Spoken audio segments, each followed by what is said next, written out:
Marilyn pour ITV, je suis au Salon du Livre d'Aubenas en Ardèche.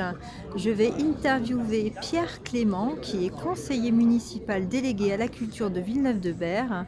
Il va témoigner pour son père qui, euh, qui a vécu quelque chose d'étrange.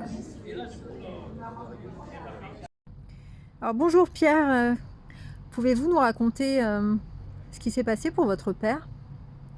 C'était en 1944. Mon père était avec les résistants tchécoslovaques, en Tchécoslovaquie donc, et ils étaient poursuivis depuis pas mal de temps par une troupe de soldats allemands. Je crois que c'était des SS, m'a-t-il dit, me semble bien. Et ils étaient depuis pas mal de temps déjà fatigués, avec peu de moyens de nourriture. Et il est arrivé un événement extraordinaire. Un jour, ils se sont tous plaqués au sol en mettant les mains sur leur tête parce que tous avaient entendu le même bruit, le bruit d'un obus qui va tomber et qui va exploser. Sur eux. Sur eux. Et Et ils ont attendu, il ne s'est rien passé, ils se sont relevés, ils ont regardé, il n'y avait pas de traces d'explosion d'obus.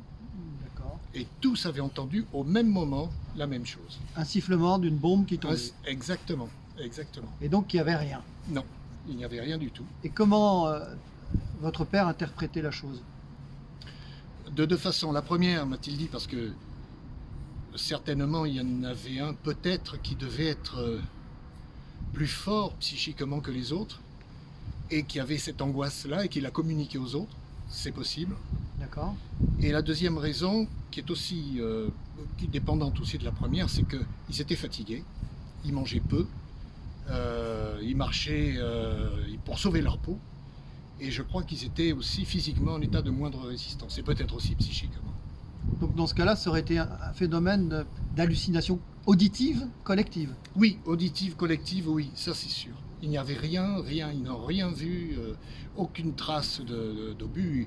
De toute façon, m'a-t-il dit, au bruit qu'a fait l'obus en tombant, le faux obus, mais l'imagination avait bien fait les choses, si je puis me permettre Ouais. de dire cela.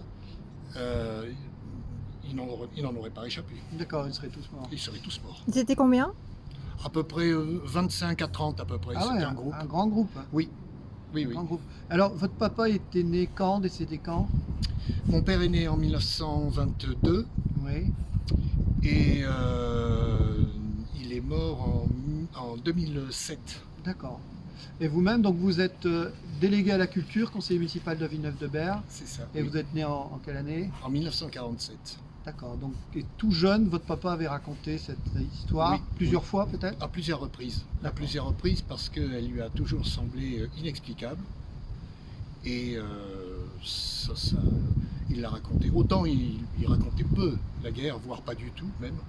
Autant ce genre d'événement, oui, il nous l'a raconté. Est-ce qu'il avait entendu parler de choses similaires? Alors, certainement pas au moment, parce qu'en 1944, il avait 22 ans. Et, mais par la suite, oui, puisqu'il travaillait en Afrique, il était administrateur qu'on appelait administrateur des colonies. Et il a vu beaucoup de phénomènes psychiques bizarres, inexplicables en tout cas, certainement, qu'il avait noté, qu'il nous racontait de temps en temps. En tout cas, merci Pierre, Clément, pour votre témoignage qui est intéressant puisqu'il soulève une énigme parmi d'autres Oui. sur des phénomènes, on va dire, étranges. Et puis merci pour ITV. Merci pour Apporter votre ITV. témoignage. ITV.